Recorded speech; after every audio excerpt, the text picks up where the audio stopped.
selama sejak tahun 1997 hingga sekarang. Beliau bekerja di Center for International Cooperation in Management of Tropical Wetland atau CINTROP, Universitas Palangkaraya, sebagai pendamping peneliti dalam dan luar negeri. Khususnya yang meneliti tentang ekosistem gambut, serta sebagai anggota tim Serbu Api atau TSA Universitas Palangkaraya. Kepada Bapak Kit Sokusin, SPMSI, dipersilakan Pak.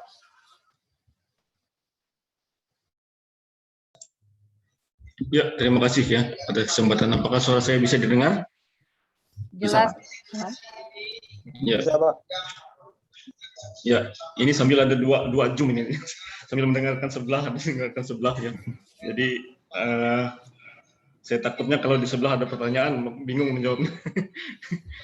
Ya, saya coba akan share screen ya. Selamat datang untuk adik-adik semua ya, dan terima kasih telah mengundang kami dalam webinar T ini ya, webinar T KKN T ya. Kebetulan mungkin T ini apa teknologi? Tematik. Oh ya. Berarti apa ini dari rumah semua, tapi mungkin ke lapangan apa enggak ini? Hibrid, Pak. Oh, hibrid. Oke, ya. Nah, kebetulan hari ini pada webinar ini saya dikasih judul untuk mencegah kebakaran hutan dan lahan gambut melalui pendidikan anak usia dini ya. Saya bercerita di sini tentang pengalaman yang memang saya alami sendiri ya, dan juga nanti di bagian kesimpulan itu adalah saran-saran supaya kebakaran ini bisa kita cegah secara dini ya. Kalau awal-awalnya ini di pendahuluan saya akan mencerita pengalaman tentang kebakaran hutan dan lahan gambut ya. Yang terhormat Ibu Mutia ya, kemudian adik-adik peserta, kemudian saya lihat ada Pak Diharyo tadi, dan semua peserta ini yang saya tidak bisa sebutkan satu persatu namanya ya, mungkin dari mana-mana tempat ya, mungkin ada dari Desa Garungnya. Nah, kali ini saya mencoba cerita dari awal dulu ya tentang Kalimantan Tengah ya. Kalimantan Tengah itu dengan luas adalah sekitar 15,36 juta hektar, kemudian luas gambutnya 2,55 juta hektar, kemudian atau sekitar 16% dari luas provinsi kita ya. Ini dari data dari BBSDLP ya. Nah, hutan rawa gambut memiliki peran yang sangat penting dalam ekosistem ya. Yang pertama adalah kaya akan keanekaragaman hayati, kemudian populasi spesies endemik yang langka, kemudian memiliki nilai fungsi ekonomi sebagai tempat mata pencaharian masyarakat lokal ya. Ini misalnya dari getah jelutung, getah nyato ya. Kemudian dari ikannya sendiri, khas hutan rawa gambut ya, seperti bapuyu, kapar itu yang khas hutan rawa gambut ya. Kemudian sebagai penyimpan kelebihan curah hujan ya, dan yang terakhir adalah sebagai gudang penyimpan karbon ya. Ini data plus provinsi tadi dari Balai Besar Sumber Daya Lahan Pertanian 2019, nah ini yang terbaru ya. Luas lahan gambut kita semakin berkurang ya, 16,14% saja ya. Kemudian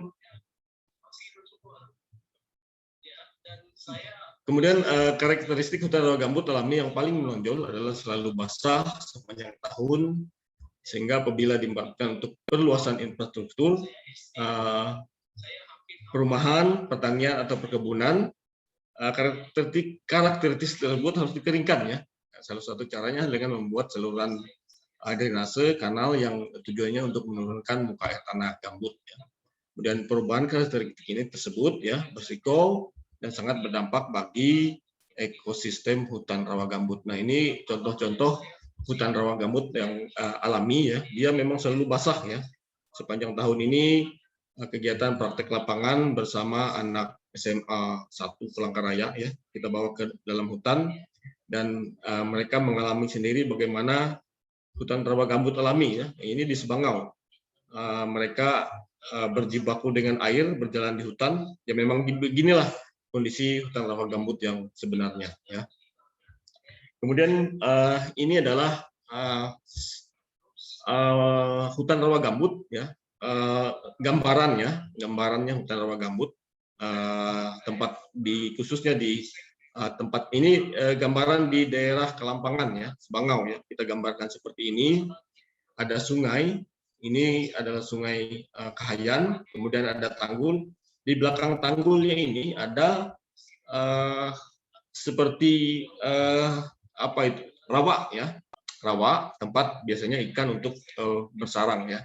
Dan ini ada gambut tipis dan ini biasanya digunakan untuk kegiatan pertanian. Tetapi di gambut dalamnya ini, yang di tengah, yang dumnya ini, nah ini yang harus kita jaga ya. Misalnya di dumnya ini kita belah dengan membuat kanal, nah ini akan merusak ekosistem seperti yang saya bilang tadi ya. Nah ini contoh ya, contoh alih fungsi hutan rawa gambut tahun 9697 yaitu proyek PLG ya.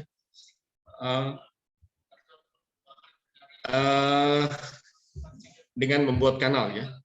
Kanal ini akan menyebabkan terjadinya penurunan permukaan air tanah dan pelepasan cadangan karbon ya. Kemudian penurunan permukaan gambut karena terjadi proses dekomposisi, kering tidak dapat balik, risiko kebakaran yang sangat tinggi dan hilangnya habitat. Ya.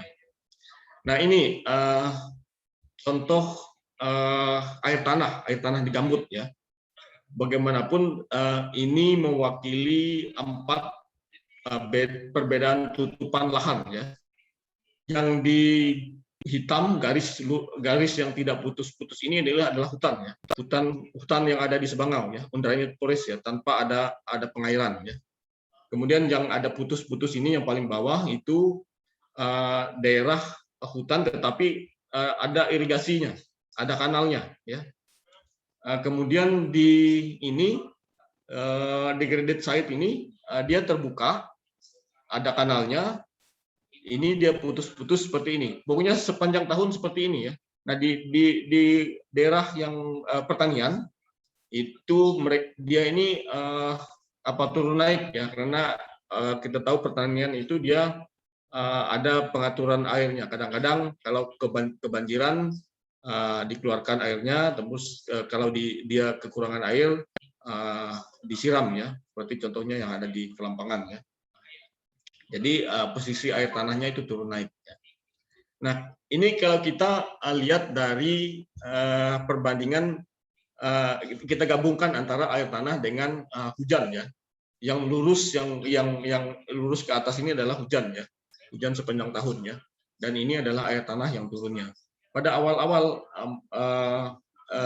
dari Maret April itu airnya naik ya, naik.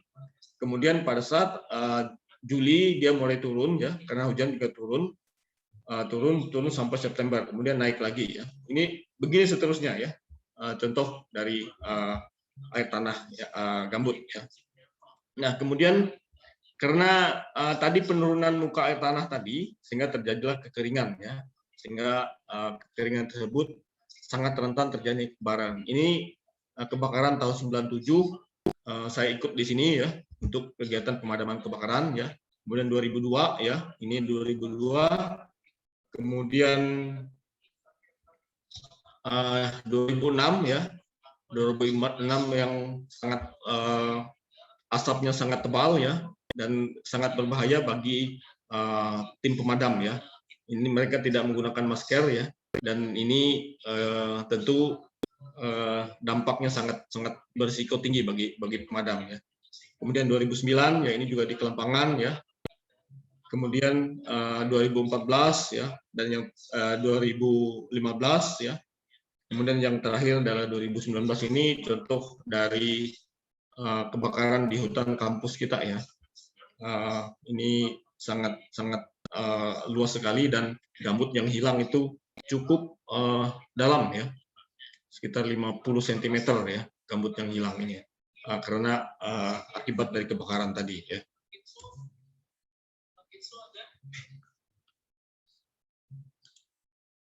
Saya lagi Pak. Nanti Pak, saya ada presentasi juga di Zoom lain. Ya. Ya.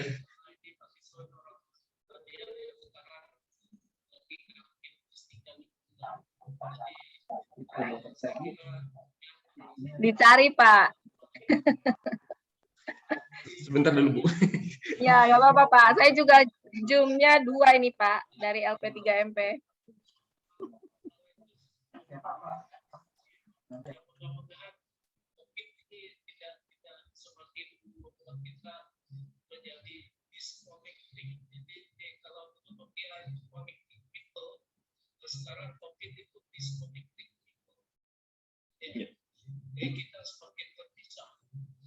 Kebetulan Pak Letus ini teman kuliah, Pak. Teman kuliah S2, Pak.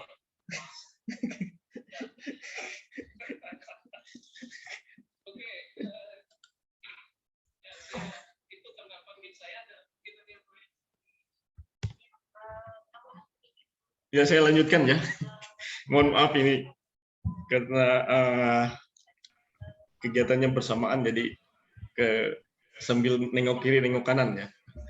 Ini adalah contoh kebakaran hutan dan lahan gambut di dampaknya ya, yang kita coba yaitu hilangnya gambut.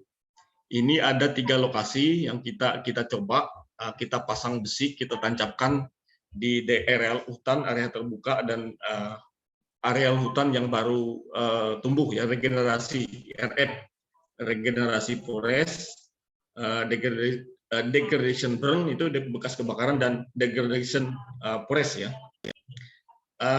Ini kita pasang pipa besi ya di areal ini, kita tancapkan, kemudian di daerah yang bekas kebakaran, kemudian yang di hutannya.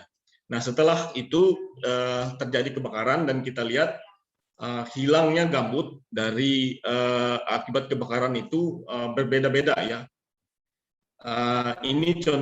Ini dia data yang saya ambil ya, dan yang paling dalam itu adalah di daerah daerah hutan ya, bahwa gambut hilang itu mencapai hampir 80 cm hilang gambut ya.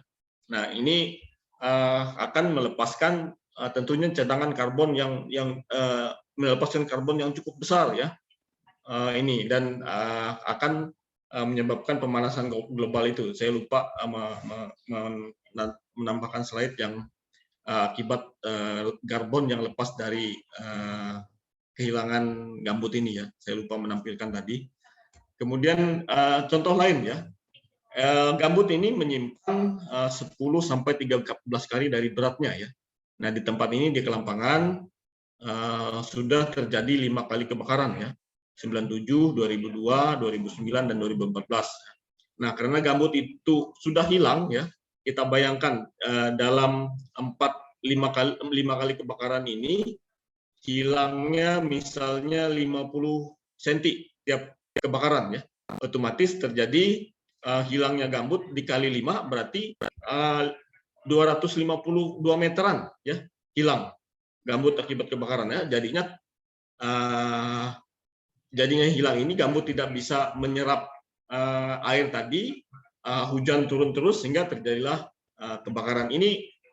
Kedalaman yang kebakaran ini terus bertambah ya, terus bertambah. 2010 ini belum sekitar 20 atau 30 cm. Kemudian yang ini yang 2013 naiknya air mencapai 50 cm sampai 70 cm. Nah, ini yang 2015 ini mencapai 1 meter. Nah, kita bayangkan saja kalau terus terjadi kebakaran, otomatis di tempat kita ini akan tenggelam ya pastinya. Makanya jangan heran di kampung-kampung kita, di tempat kita khusus di Palangkaraya juga ini tiap tahun airnya naik ya.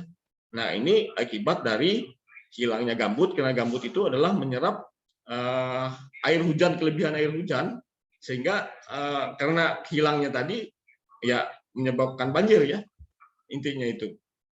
Nah ini kebakaran tahun 2019 ya.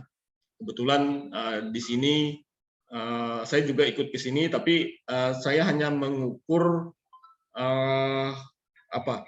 konsentrasi karbon dengan PM 2,5 yang ada di ini kebakaran di Tumbang Nusa ya, di atasnya Tarunajaya ya, ada satu di Katimpun ya. Nah kemudian saya datang ke sana untuk coba mengukur dari emisi karbon monoksida dengan PM 2,5. PM 2,5 ini mungkin saya bawa alat dari Jepang ya, langsung diukur di lapangan, dan PM 2,5 ini sangat berbahaya ya, karena partikelnya sangat kecil, dia bisa langsung menuju paru-paru ya, dan ambang batasnya yang bisa kita diterima hanya 65 mikrogram per meter ya, mikrogram per meter ya. Kita lihat angka yang di sini ya, angka yang di sini 691 mikrogram. Itu sudah melebihi ambang batas ya. Nah, kalau begini terus terjadi ya, ini sangat rentan terutama untuk anak-anak dan juga ibu-ibu yang hamil ya. Kemudian juga orang tua yang sakit-sakitan ya. Dan ini pasti akan berdampak bagi kesehatan mereka ya. Nah, ini adalah contoh. Ini sudah kami sampaikan dalam jurnal ya 2019. Kita lihat ini di Tumbang Nusa 2019, kebakaran 2019 itu sangat tinggi, mencapai 800 ya. Kemudian Buntui ini sebenarnya dia bukan tidak terjadi kebakaran sebenarnya, tapi dia terdampak karena asapnya datang dari daerah atas, daerah Pangkoh ya. Jadi dia juga konsentrasinya mencapai 800 mikrogram ya. Kemudian di daerah kota ya. Kemudian saya pasang alatnya di daerah kantor wali kota juga sangat tinggi, sekitar 400 mikrogram ya. Dan itu terjadi di bulan Agustus dan sampai September ya, tahun 2019. Nah, ini yang harus kita informasikan kepada anak-anak ya, agar tidak terjadi kebakaran ya. Dan kita harus informasikan sejak ini kepada anak-anak dan memberikan pengajaran kepada mereka supaya kebakaran tidak terjadi lagi ya. Karena saya sudah merasakan dari tahun 97 sampai 2019 kemarin, dalam memadamkan kebakaran itu sangat luar biasa ya. Kita memerlukan tenaga, pikiran, juga biaya yang cukup besar ya. Dan ada beberapa teman saya yang sudah gugur ya, mendahului saya ya. Kita satu tim ya, termasuk yang terakhir adalah Dr. Suwido Halimin ya. Itu adalah karena dia selalu berada di lapangan untuk ikut serta dalam kegiatan pemadaman kebakaran ya. Nah, yang pertama adalah mengajarkan atau menginformasikan kepada anak-anak bahwa hutan rawa gambut alami sifatnya selalu basah dan lembab ya. Dan apabila dikeringkan, misalnya alih fungsi hutan, akan sangat rentan terjadinya kebakaran dan pelepasan karbon ke udara yang memicu pemanasan global. Kemudian pengembangan lahan gambut harus terbatas di gambut dangkal ya. Ini rekomendasi dari saya ya. Kemudian gambut dalam ya, gambut dalam yang lebih dari 3 meter harus dikonservasi untuk hutan, untuk menjaga ekosistem yang mendukung sumber pendapatan masyarakat lokal, sehingga memberikan jaminan manfaat berkelanjutan bagi mereka dan ekosistem, misalnya menyadap jelutung ya, getah nyatuh ya, kulit gemur dan ikan ya.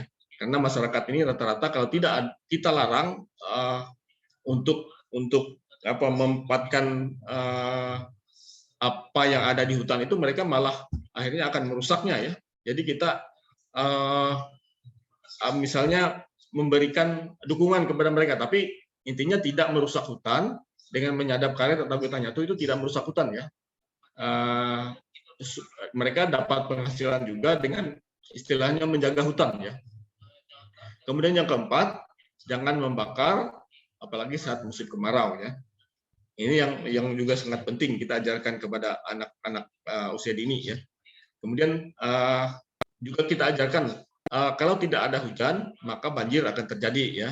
Nah, kemudian yang keenam adalah asap dari kebakaran hutan lahan gambut mengandung gas dan partikel berbahaya, khususnya bagi anak-anak, bagi bayi, anak-anak, ibu hamil dan orang tua ya. Kemudian kalau ada titik api, ini bukan hanya untuk anak-anak ya, tapi untuk juga orang tua ya. Orang tua, adik-adik mahasiswa juga ya. Kalau ada titik api misalnya kecil sekali, cepat kita padamkan karena kalau kita biarkan titik api ini akan meluas apalagi pada kondisi gambut yang sangat kering ya. Nah, kalau dia sudah membesar maka tadi sangat sulit sekali untuk dipadamkan ya, dan memerlukan biaya tenaga yang cukup besar untuk memadamkannya ya. Dan dampaknya juga sangat besar ya, seperti yang gambar yang di atas tadi, asapnya menyebar kemana-mana ya, sampai ke negara tetangga kita, dan negara tetangga kita protes karena kita sebagai produksi asap yang sangat besar ya. Nah, itu mungkin yang bisa saya sampaikan. Mohon maaf karena sambil ada 2 Zoom ini sambil tidak terlalu konsentrasi ya. Dan terima kasih sudah mempercayakan kami untuk sebagai narasumber dalam webinar kali ini. Terima kasih. Baik, terima kasih Bapak. Bapak Kipsa Kusing, SPMSI, atas materi yang telah dipaparkan. Lanjutnya, kita akan lanjut pada narasumber kita yang kedua, akan dipandu langsung oleh Ibu Dr. Mutia Evi Kristi, SHM Hum. Beliau merupakan dosen pendamping lapangan KKN Desa Garung. Beliau juga bekerja sebagai dosen Fakultas Hukum Universitas Palangkaraya. Kemudian beliau juga Ketua Prodi Magister Ilmu Hukum Pasca Sarjana Universitas Palangkaraya. Kemudian Ketua Tim Konsultasi dan Layanan Hukum Universitas Palangkaraya, dan juga sebagai staf ahli Rektor Universitas Palangkaraya. Kepada Ibu Dr. Mutia Evi Kristi, SHM Hum, dipersilakan Bu. Terima kasih. Ini nge-lag ya, apa internetnya ya? Saya terlihat kedengaran suaranya? Lihat Bu, kedengaran juga Bu. Baik, terima kasih. Supaya Pak akan Kitso Kusin, thank you ya sudah menyediakan waktunya untuk kita hari ini memberikan materinya terkait dengan kebakaran hutan. Beliau ini ahlinya nih tentang kebakaran hutan, lingkungan hidup. Sebenarnya di sini juga ada Pak Diharyo, Pak Wanson, terima kasih sudah bergabung, Kepala Desa Garung, thank you Pak sudah bergabung. Kami bisa melakukan kegiatan ini juga berkat dukungan mahasiswa kelompok KKN Pak. Mereka mungkin setelah PPKM baru bisa ke Desa Garung, Pak Wanson. Salam sehat selalu Bapak yang sudah bergabung di Zoom hari ini. Tim KKN juga. Thank you. Materi hari ini sebenarnya tadi sih saya pengen nganterin aja karena memang ada Pak Kitso dan Pak Diharyo di sini yang paling paling ahlinya nih terkait dengan kebakaran hutan dan pencegahan kebakaran hutan. Kalau saya hanya mengantarkan saja karena saya dari sisi hukumnya. Materi saya hari ini kita memang agak nge-lag sedikit karena ada 2 Zoom juga yang dilaksanakan hari ini. Kita harus hadir juga gitu ya. Nah, sebentar. Saya share. Saya kayaknya belum jadi co-host ya. Halo. Baik, sebentar ya Bu. Saya belum bisa share screen, jadi dijadikan co-host dulu. Pak Wanson, gimana internet di sana Pak? Bisa jelas ya Pak Wanson?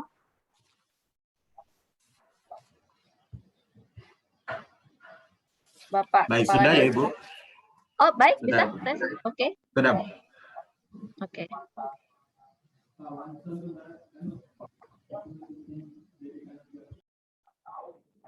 Ini sudah bisa terlihat ya.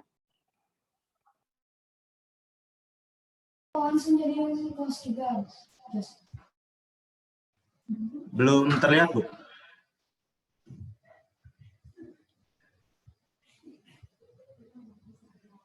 Oh, saya sempat terlempar keluar ya. Iya, Bu. Oke, sebentar. Baik.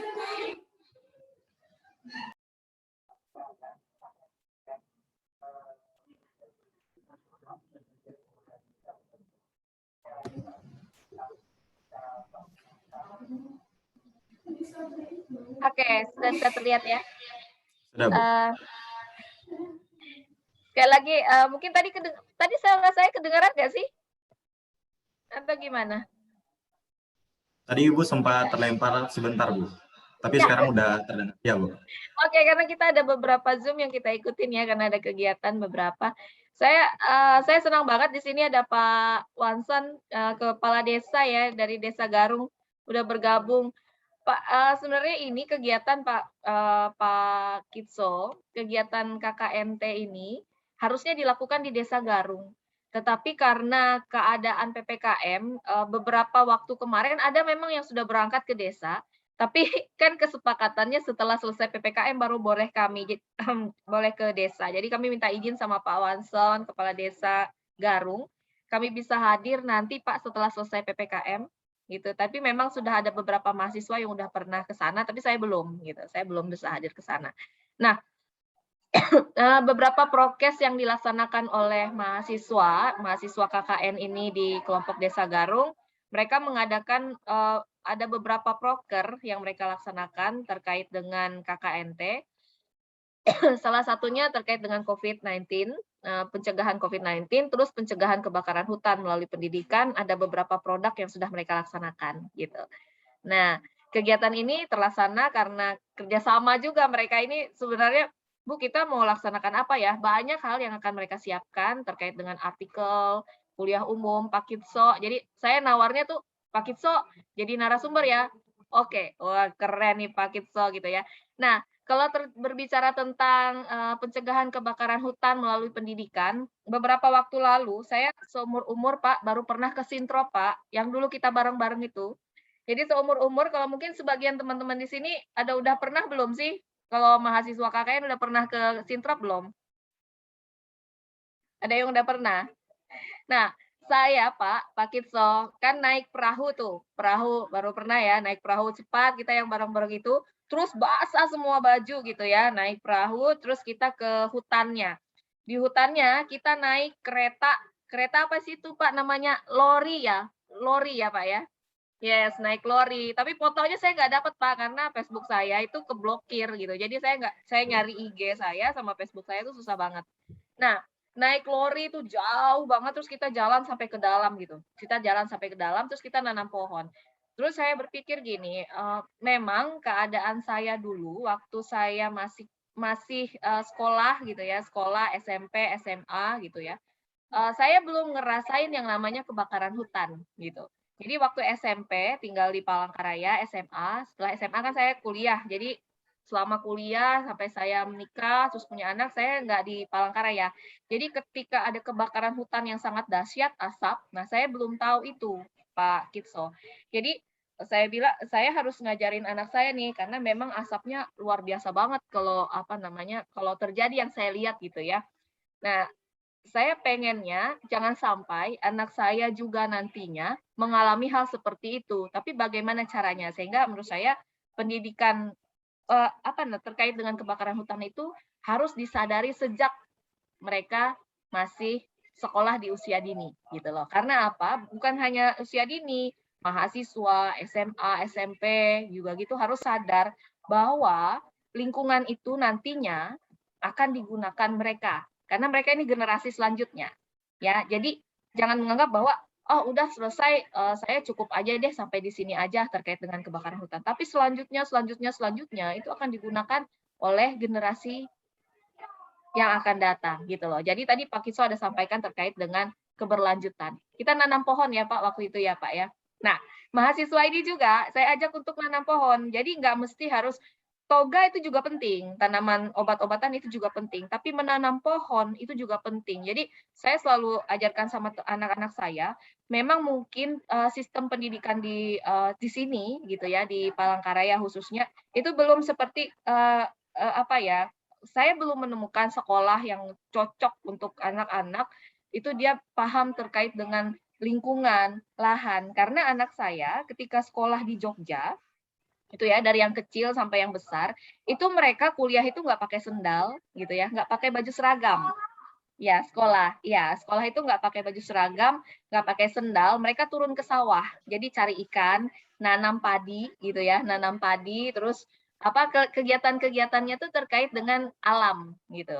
Nah, saya belum ketemu di sini, akhirnya masuk ke sekolah konvensional. Sebenarnya betapa beruntungnya gitu ya, betapa beruntungnya kita yang tinggal di Kalimantan Tengah karena kita langsung bersentuhan dengan lingkungan, hutan gitu ya, hutan apa namanya, banyak tanaman, tinggal lempar aja tumbuh gitu.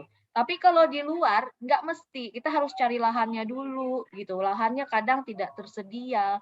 Betapa sangat bersyukurnya gitu ya. Apalagi kalau misalnya di desa gitu ya, tinggal mancing, tanam singkong, tumbuh, lempar-lempar. Mungkin teman-teman KKN heran ya kalau melihat kita di sekitar rumah itu tumbuh-tumbuh karena kita lempar. Biji kita lempar, tanaman-tanaman hasil kita makan buah itu dilempar dan tumbuh gitu. Kita memanfaatkan ini karena kita udah pernah tinggal di luar, rasanya tuh gimana gitu. Apalagi kalau kita keluar negeri ya, kamu nggak bisa sembarangan nanam tuh. Nggak bisa sembarangan tanam, harus sesuai dulu varietasnya gitu ya, varietinya.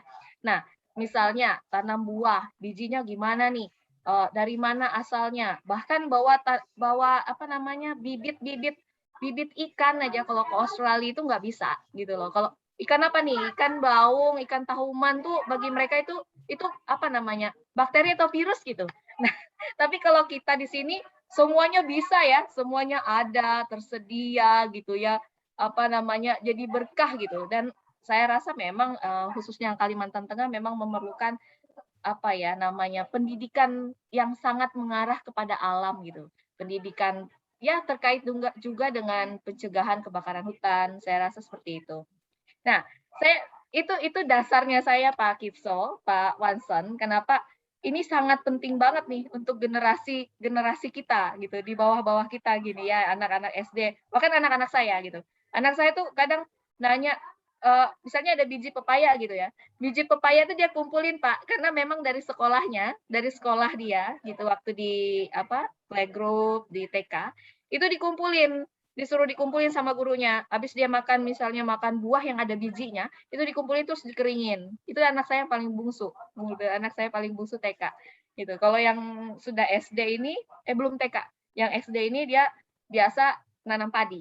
Mereka nanam padi. Itu di sekolahnya yang sebelumnya. Nah di sini nggak sempat sekolah karena waktu itu pandemi COVID-19. Mereka balik pas pandemi COVID-19. Jadi memang sekolahnya sebentar. Nah, materi yang pengen saya sampaikan di sini adalah sebenarnya pengennya yang langsung kepada kalau bisa ketemu dengan masyarakat di desa ya, saya senang banget gitu ya. Materinya adalah, nah ini mengutip dari Kementerian Lingkungan Hidup. Ya, kemarin kita Pak baru dari Kementerian Lingkungan Hidup Pak, bulan apa itu ya, sama Bu Nina, sama beberapa teman kami ke Jakarta, tanggal 17 Juli rasanya, 17 Juli apa Juni ya, rasanya kami ke KLHK, kami ada pertemuan beberapa dengan teman-teman juga ke UI. Di sini Kementerian KLHK menyatakan bahwa memang kerusakan itu terjadi biasanya kalau menjelang musim kemarau gitu ya Pak Kitso, gitu. Sebenarnya saya melihat ini dari sisi hukumnya Pak, saya pengen bawa, cuman karena ini untuk pendidikan usia dini, jadi saya sampaikan juga bahwa Kemendikbud juga menyatakan, Kemendikbud RI, akibat kerusakan hutan, banyak spesies tumbuhan dan hewan yang terancam punah, bahkan beberapa spesies sudah dianggap punah. Kenapa kok Kemendikbud juga menyampaikan ini? Karena apa? Kebakaran hutan itu sangat berdampak kepada pendidikan, gitu ya, kepada pendidikan. Kenapa? Karena anak-anak akhirnya ngelihat, apa sih itu? Misalnya mereka jadi tidak sangat familiar terhadap tanaman, tumbuhan gitu ya, hewan gitu yang ada di hutan gitu. Karena apa? Karena sudah mulai terancam punah. Harusnya pernah nonton Doraemon nggak ya? Gitu ya. Kalau ketemu dengan mahasiswa, Doraemon itu sekarang di Jepang gitu ya, di Jepang. Pak Kitso ya, mereka kalau dengar bunyi jangkrik itu sangat aneh gitu. Jarang gitu. Jadi mereka harus cari jangkrik dulu, naik gunung kan, mereka naik gunung ke atas, terus mereka cari jangkrik gitu.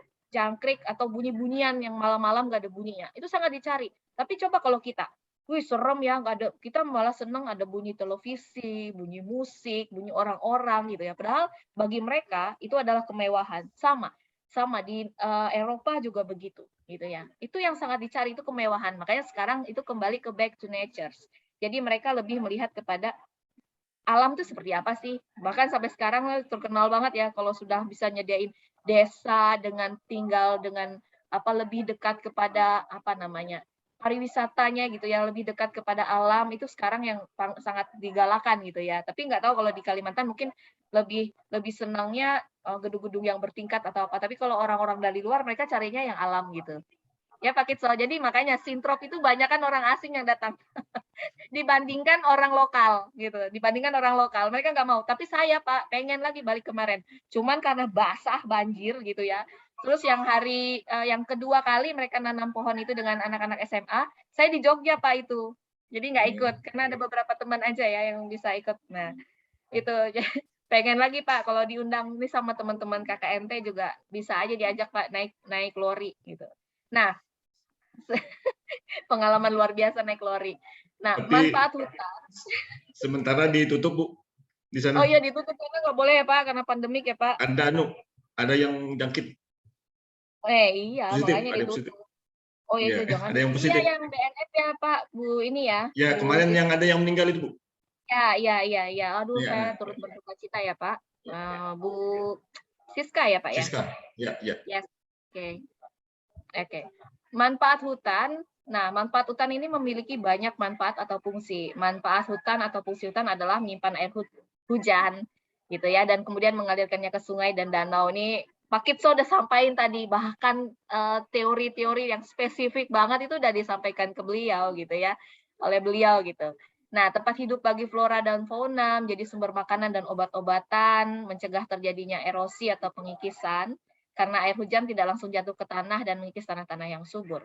Menghasilkan oksigen dan menyerap karbon, sumber kehidupan bagi masyarakat dari produk yang dihasilkannya, khususnya masyarakat di sekitar hutan. Cara melestarikan hutan di Indonesia, sekali lagi saya katakan sangat kaya banget, khususnya di Kalimantan Tengah. Kalau di Pulau Jawa, itu kita harus cari lagi hutannya, jauh gitu ya. Kalau di Gajah Mada sih ada hutannya seupil gitu ya, seuprit gitu ya, hanya hutan kota. Tapi kalau di Kalimantan Tengah, di belakang rumah saya Pak, itu masih lahan, masih hutan gitu. Saya bilang sama mahasiswa saya tuh lihat hutannya, hutan masih ada hutan karet gitu. Di depan masih lahan-lahan kosong. Jadi bisa sangat dimanfaatkan.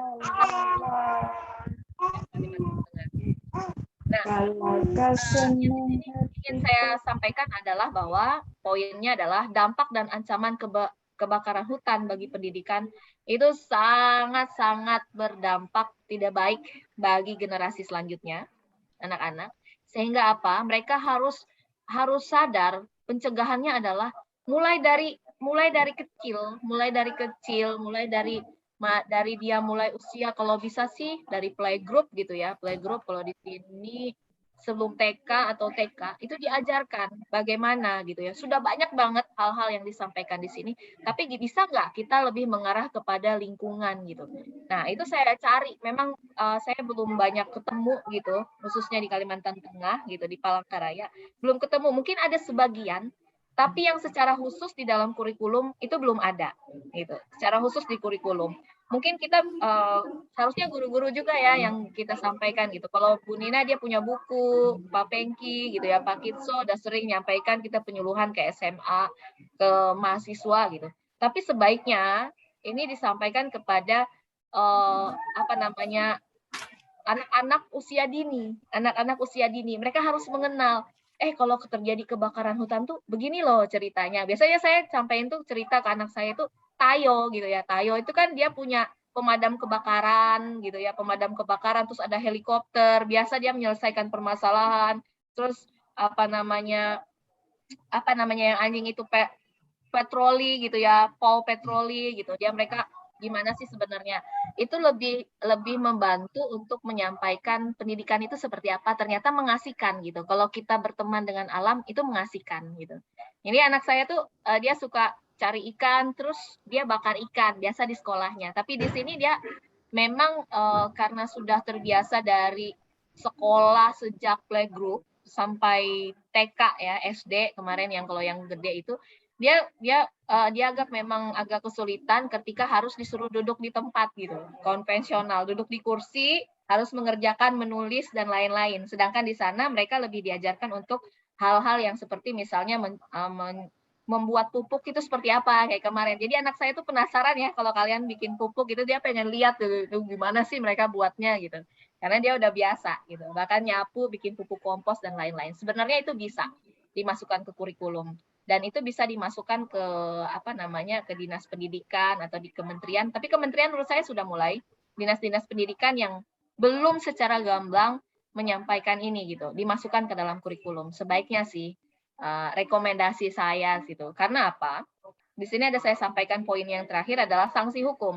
Sanksi hukum kalau diberikan gitu ya, itu sangat berat sekali gitu ya. Bahkan kepolisian itu ketika mereka ingin menjalankan penegakan hukum, mereka lebih menganjurkan kepada pencegahan gitu. Nah, pencegahan yang cocok adalah dimasukkan ke dalam kurikulum pendidikan.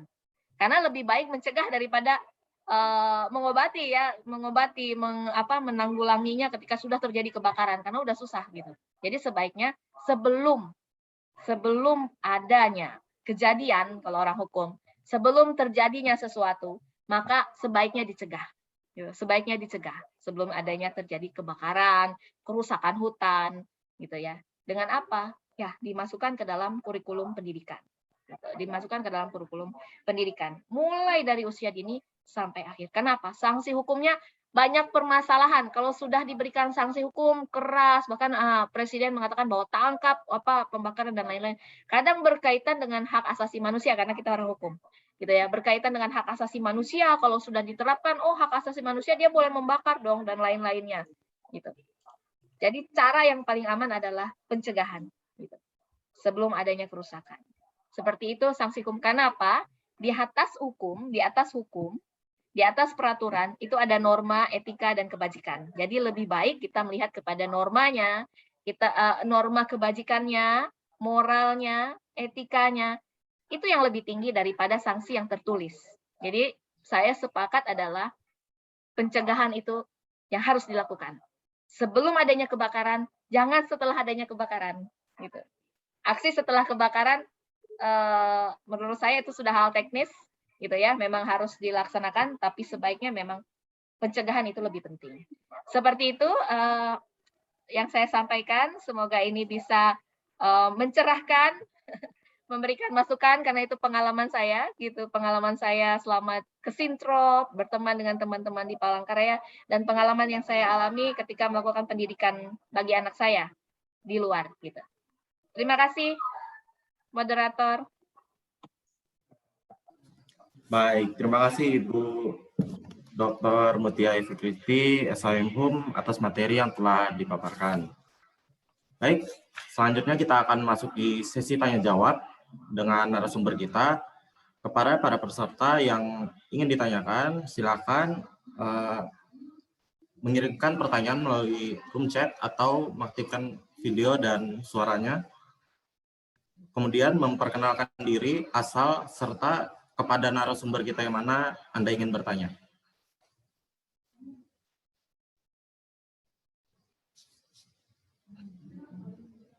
Apakah ada dari teman-teman serta?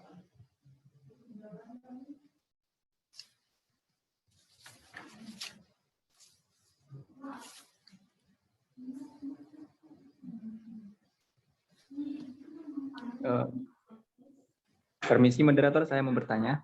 Ya, baik. Saya mau bertanya kepada narasumber Ibu Evi, itu untuk apa namanya ya? mengajari gimana sejak dini itu kita kesadaran diri sendiri untuk menjaga lingkungan itu apa aja yang perlu diajarkan. Itu aja sih sementara. Terima kasih. Baik, terima kasih. Saudara Arif Lukman, silakan Ibu. Apakah bisa langsung dijawab? Pertanyaan Pakitsel dari aja Tuan, Pakitsel. Pak Kitsa ya.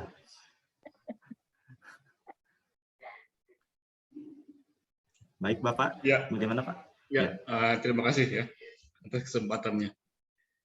Nyambung dari Ibu Mutia tadi ya.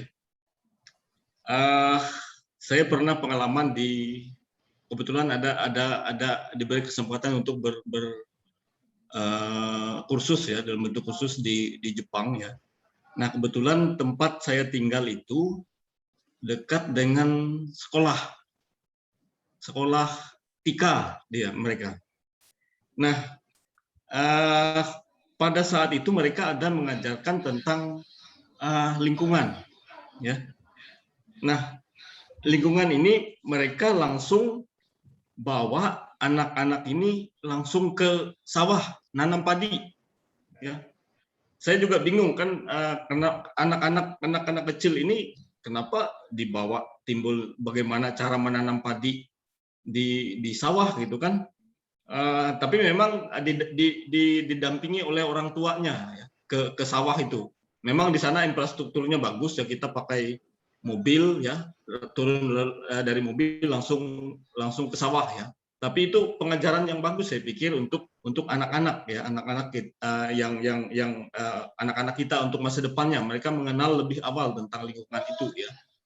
Nah, kalau kita, saya pikir terbalik, malah di anak-anak kita larang ya. Kebanyakan kita larang ya. Kebanyakan kita larang untuk bermain lumpur atau macam-macam ya. Kotor atau bagaimana alasannya. Akhirnya itu memupuk anak-anak ini tidak suka bermain lumpur ke ladang intinya ya. Nah, jadi mungkin dari itu kita bisa dari awal, dari sekarang sejak dini kita mengajarkan kepada anak-anak. Tapi yang contoh itu kan untuk mereka bertanam, bagaimana menanam padi, mengenal padi di sana. Tapi kita di sini yang di Kalimantan Tengah, karena memang dampak intinya di sini adalah mencegah kebakaran ya. Nah, bagaimana kita mengajarkan kepada anak-anak itu supaya mereka mengenal dampak dari kebakaran itu, dan kita ajarkan, mungkin kalau bisa itu dimasukkan ke kurikulum pelajaran kita ya. Dan juga adik-adik ini yang mahasiswa ini juga harus berperan ya. Kalau ada adiknya yang kecil, ajarkan untuk supaya tidak ajarkan bahwa gambut itu begini sifatnya ya. Yang saya bilang tadi bahwa gambut alami itu adalah gambut yang selalu basah ya. Tetapi kalau dia kita rubah, kita keringkan, itu akan sangat berdampak bagi sangat mudah terbakar ya intinya.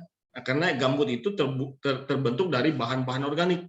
Bahan-bahan organik ini adalah dari kayu atau daun yang melapuk selama ribuan tahun. Nah, itu pengajaran dasar kepada adik-adik anak-anak usia dini ini, supaya mereka sadar bahwa kita pupuk dari kecil ya.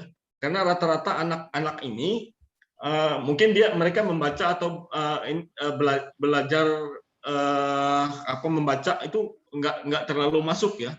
Tetapi kalau kita langsung praktek di lapangan, itu lengket di kepala anak-anak itu. Itu anak-anak itu pengingat yang cukup baik ya.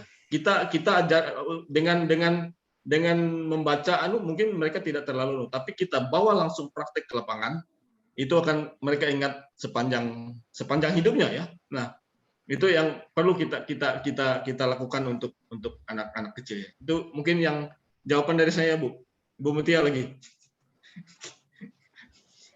Iya Pak. Mana nih Arif nih? Kok hilang ini Arif ini? Iya Bu. Arif, gimana nih jawaban dari Pak Kitso? Udah lengkap belum? Puas Bu. Oh puas Pak Kitso. Jadi nggak usah nanya ke saya ya. Soalnya saya juga udah pernah ke Cimtrop dulu. Oh, pernah ke Sintrop ya? Oh, dia mau menyatakan bahwa dia udah pernah ke Sintrop, Pak Kitso, Gutin. Oke, mungkin ini ya, caranya kita agar kita memahami khususnya anak-anak, yaitu tadi yang disampaikan Pak Kitso, saya juga begitu dengan anak-anak saya, Pak.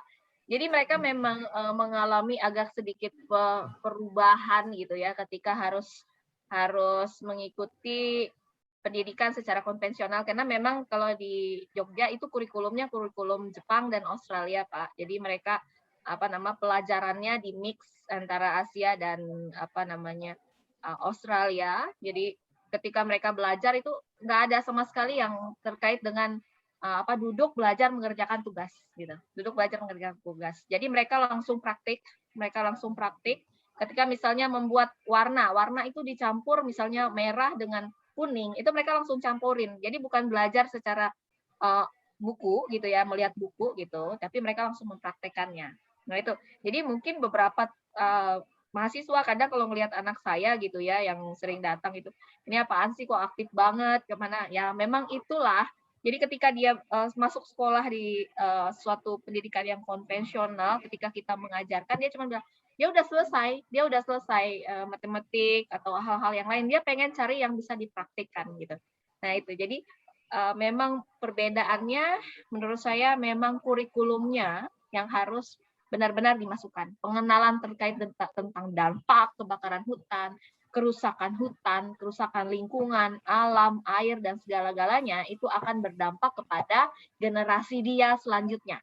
Nah, kalau dia sudah diajarkan sejak usia dini, mengetahui terkait dengan pencegahan, bagaimana melindungi lingkungannya, dia otomatis dia akan meneruskannya, gitu. Meneruskannya. Memang mereka adalah pengingat yang sangat kuat, gitu ya. Jangan kasih janji kalau janji itu tidak bisa ditepati. Itu anak-anak kecil, gitu loh. Jadi kalau kita ajarkan dia sejak sekarang, saya rasa mereka akan seterusnya mengingat itu. Begitu, Arif. Mas Arif Lukman Hakim, Mas. Baik, bagaimana Mas Arif Lukman Hakim? Apakah sudah puas? Dan jawaban dari kedua narasumber kita? Ya, sangat jelas. Baik. Kalau belum jelas nanti kita lanjutkan lagi gitu ya, Pak Kitso ya. Baik, untuk pertanyaan selanjutnya, apakah ada dari teman-teman? Erwin nanya.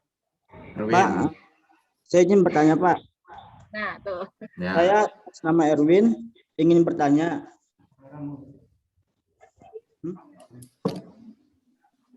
Bagi masyarakat lokal dan petani kecil, pembakaran merupakan cara termurah dan efektif untuk membersihkan lahan bagi pertanian, potong dan bakar, dan untuk mengakses rawa-rawa.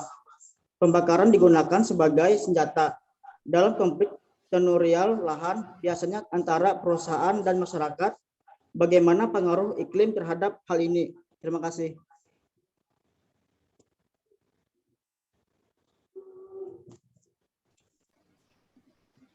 Bingung ini. Ya, terima kasih ya. Memang ini kendala yang tantangan untuk kita ya, karena memang adat budaya kita Kalimantan Tengah ini selalu menggunakan api untuk mengolah lahan ya. Tapi memang adat budaya kita itu selalu menggunakan berladang itu di daerah yang tanah mineral ya, di daerah perbukitan ya. Nah itu memang menurut peraturan sekarang, mungkin Ibu Mutia tahu yang peraturan yang sekarang ya, yang kita dibolehkan membakar tapi non gambut ya, intinya bukan gambut ya. Nah kita boleh membakar tetapi harus terkontrol. Misalnya kita membakar di daerah yang dan intinya jangan tidak diizinkan membakar di areal gambut ya. Nah kalau kita membakar untuk keperluan ladang, mungkin diketahui oleh RT atau masyarakat yang bertanggung jawab yang berkuasa istilahnya di tempat tersebut ya, dan terbatas ya, kalau nggak salah 2 hektar ya Bu Mutia, kalau nggak salah. Iya Pak, diizinkan. betul. Ya, Nah, ya. bentar. Nah, Gambut it- sama sekali tidak boleh dibakar. nah Gambut, itu.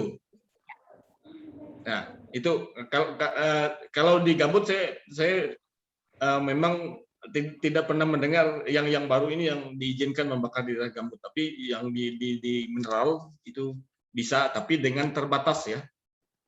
Nah, memang ya itu kendala memang kita karena adat budaya kita mengizinkan itu, jadi agak kompleks sedikit ya, tapi sehingga dibatasi untuk kegiatan berladang itu bisa diizinkan membakar, tapi terbatas ya, dengan memperhatikan peraturan-peraturan yang sudah ditetapkan, misalnya dengan mendapatkan izin. Nah, mengenai dengan konflik dengan sawit tadi ya, yang perkebunan ini. Nah, ini kalau perusahaan sawit yang sudah apa namanya itu CPO ya kalau nggak salah ya, itu memang mereka ada aturannya ya. Tetapi kalau tidak ada memiliki sertifikat CPO itu mungkin itu yang harus diawasi ya, karena mereka bisa membakar. Motif pembakaran ini macam-macam, mereka mengatasnamakan masyarakat atau apa, dan itu yang harus kita terutama yang pihak-pihak terkait yang bisa melakukan itu ya, yang mengawasi itu. Dan memang untuk sawit ini seharusnya mereka memegang izin yang bersertifikat CPO itu ya. Nah, itu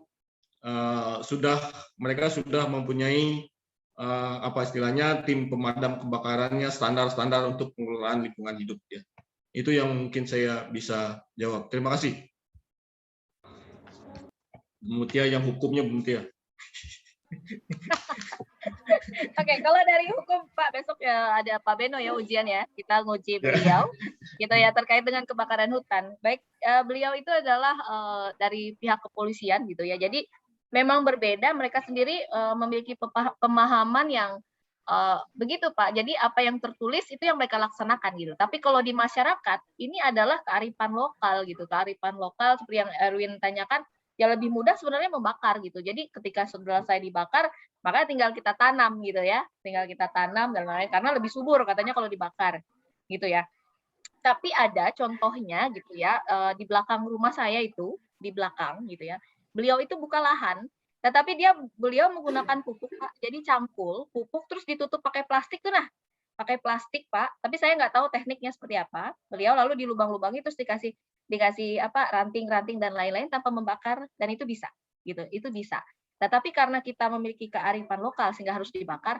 Nah, jalannya adalah memberikan pemahaman kepada masyarakat bahwa pemahaman hukum tadi bahwa sebenarnya kalau gambut murni itu nggak bisa sama sekali terbakar karena dia terbuat dari gitu ya, terbuat dari yang sudah disampaikan Pak Kitso tadi, dari daun-daun yang sudah laku dan lain-lain itu, sehingga mudah sekali terbakar. Nah, memberikan pemahaman kepada masyarakat bahwa ini tuh nggak boleh dibakar, itu yang merupakan tantangan tersendiri Pak bagi kita di Kalimantan Tengah khususnya, gitu ya, karena ini mudah kebakar, nggak boleh dibakar. Kami biasa aja gambutnya memang harus dibakar. Nah, biasa kan masyarakat gitu ya.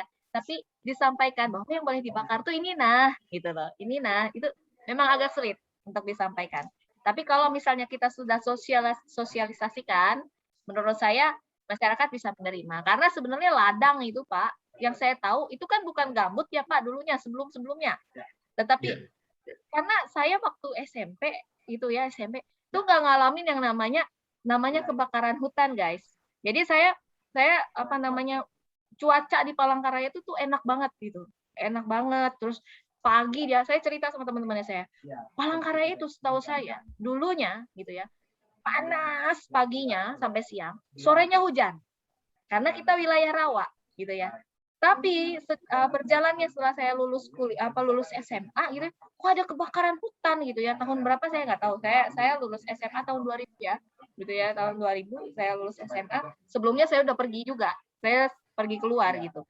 Nah, ternyata kok bisa seperti itu ya. Berarti dulu itu tidak ada pembakaran hutan secara masif.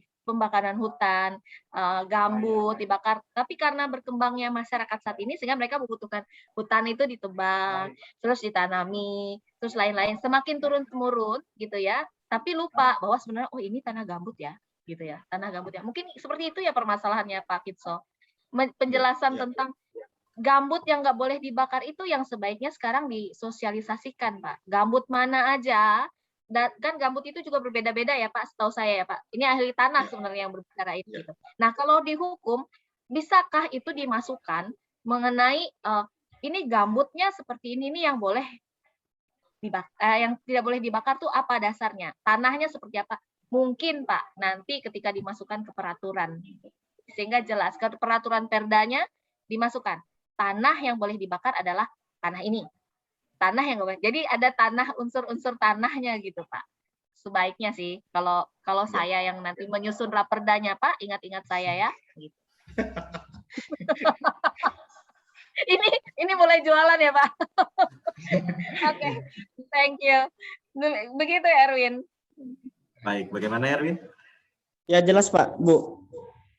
Ya. Mungkin kita mau dengar dari Pak Wansen ya, dari Kepala Desa di Garung ya. Pak Wansen, gimana keadaan masyarakat? Kearifan lokal, Bu. Kearifan lokal, Pak Wansen. Kearifan Ya. lokalnya. Ya, nah itu mungkin Pak Watson bisa bagi nggak sharing ke kita gimana keadaan di Garung gitu Pak, terkait dengan pemahaman masyarakatnya, kebakaran hutannya dan lain-lain Pak Watson.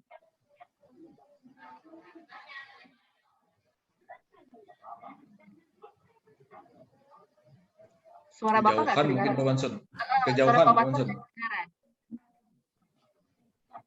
kedengaran. Didekatkan Pak Wansen.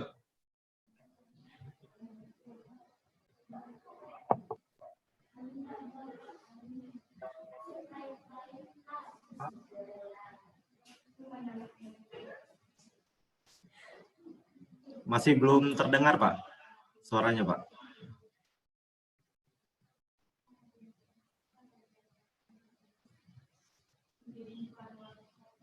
Ya, tidak terdengar, Pak. Masih. Suara Bapak belum terdengar.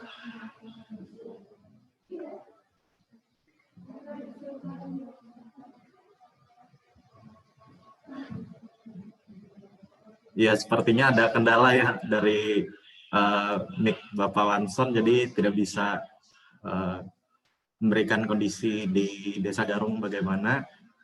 Kita lanjutkan lagi, apakah ada pertanyaan dari teman-teman lain?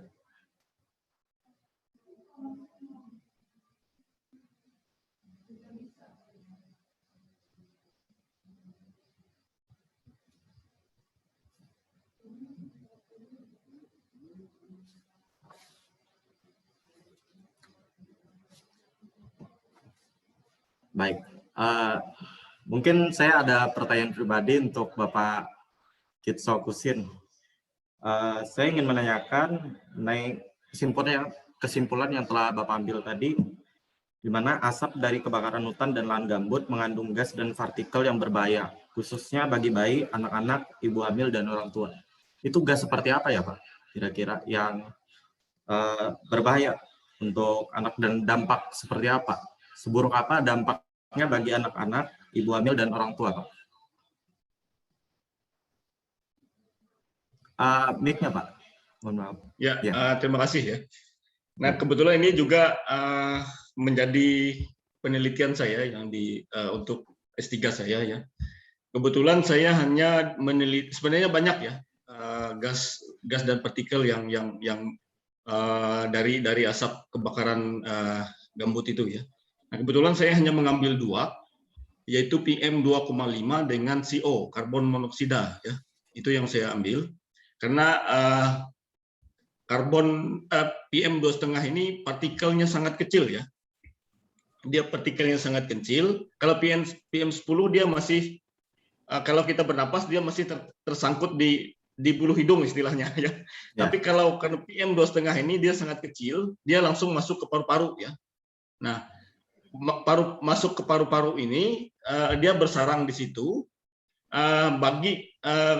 Bagi orang tua yang sakit-sakitan misalnya, itu akan menjadi sumber kanker bagi dia ya. Kemudian bagi anak kecil ini kan dia bertumbuh kembang terus. Kalau dia menghirup itu, terus setiap kebakaran menumpuk di paru-parunya, sehingga dia tumbuh kembangnya nanti waktu besar juga akan terhambat ya.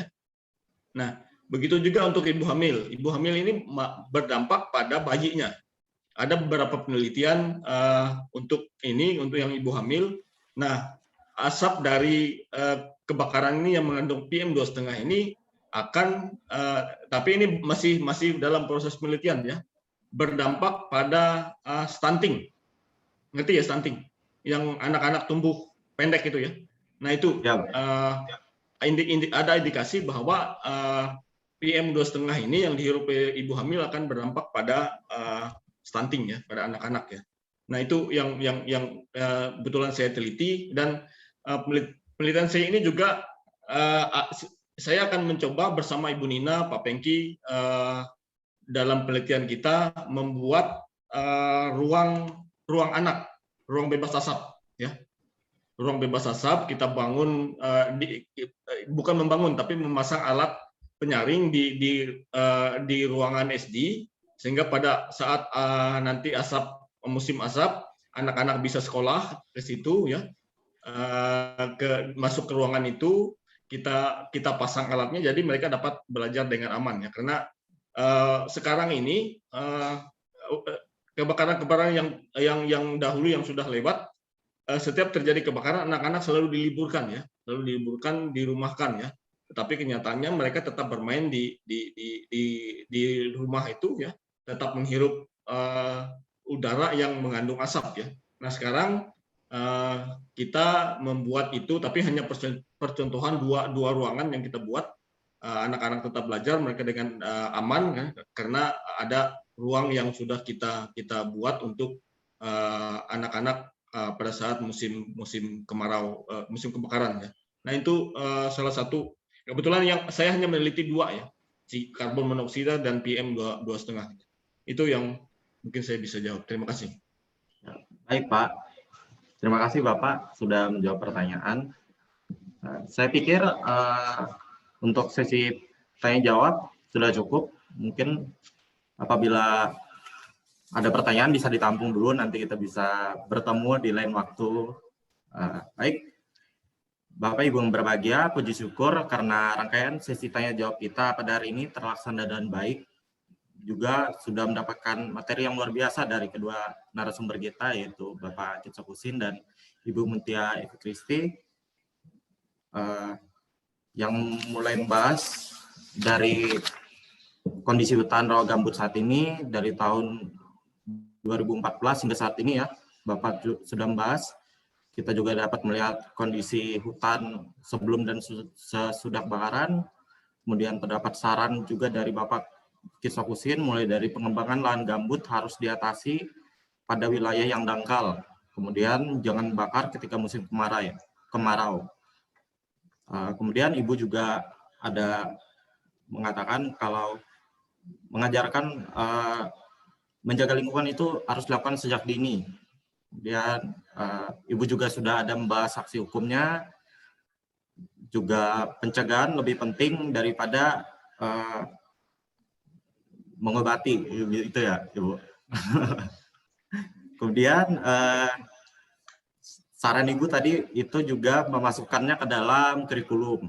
Jadi tidak hanya orang dewasa, dari anak muda juga bisa begitu.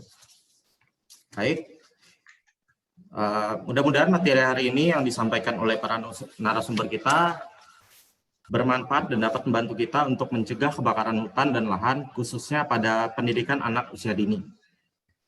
Baik, sebelum mengakhiri acara pada siang hari ini, kita akan berdoa yang dipimpin oleh Saudari Astuti Telaum Banua. Kepada Saudari Astuti, dipersilakan.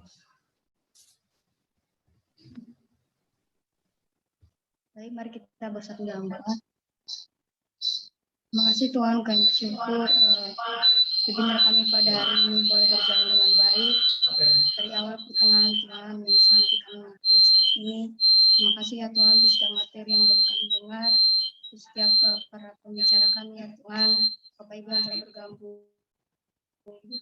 ini.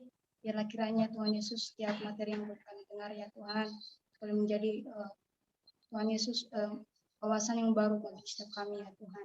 Terima kasih Tuhan, kami serahkan seluruh kehidupan kami dalam tangan setelah ini. Haleluya. Amin. Ya, baik. Sekali lagi kami ucapkan terima kasih kepada narasumber kita hari ini, Bapak Kit Sokusin, SPNSI, serta Ibu Dr. Mutia Evi Kristi, SHM yang telah memaparkan materi yang luar biasa untuk kita pada siang hari ini.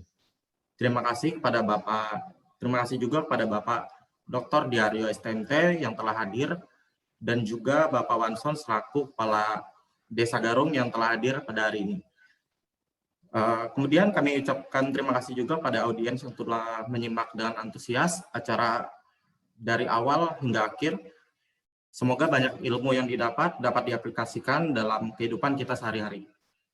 Dan pada akhirnya, saya Joshua Christian Maranatha pamit undur diri. Mohon maaf apabila ada salah kata dan ada keterlambatan waktu juga. Terima kasih atas perhatian Anda. Wassalamualaikum warahmatullahi wabarakatuh.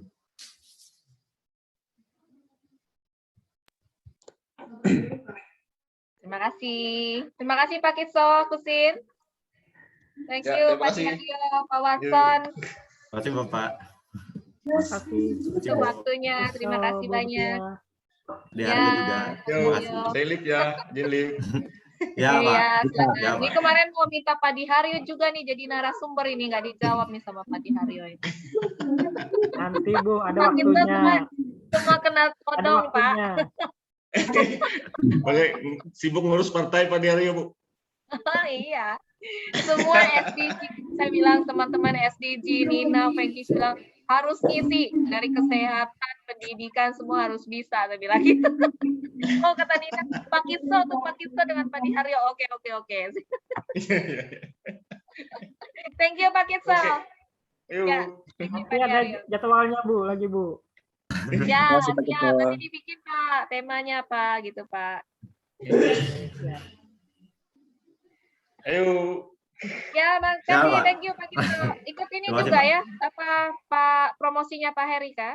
Heri Palangka Pak? Ya, Pak Kitso sama saya nggak Pak. ikut. Promosi. Ya, Sudah promosi promosi, Bu. ikut ya. Oh Ya. iya, oke.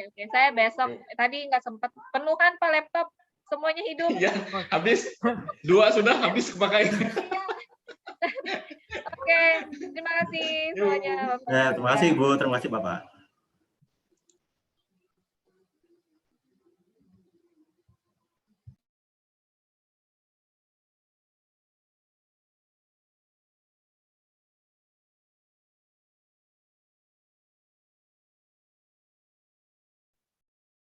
Mari izin lab ya. Ya Pak, terima kasih Pak. Terima kasih Pak. Baik Pak.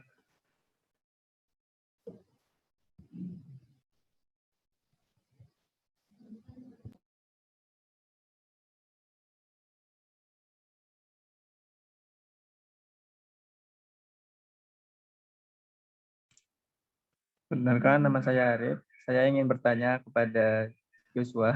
Enggak boleh. Eh,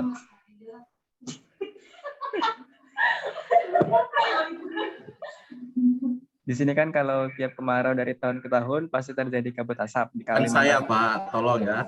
Bukan saya. Terakhir kali kemarau itu kan terjadi pada tahun 2020. Nanti kita sudahi saja Zoom meeting kita. Terima kasih untuk saudara dan saudari yang telah hadir. Terima kasih Itu kan bertepatan saat musim masuknya COVID.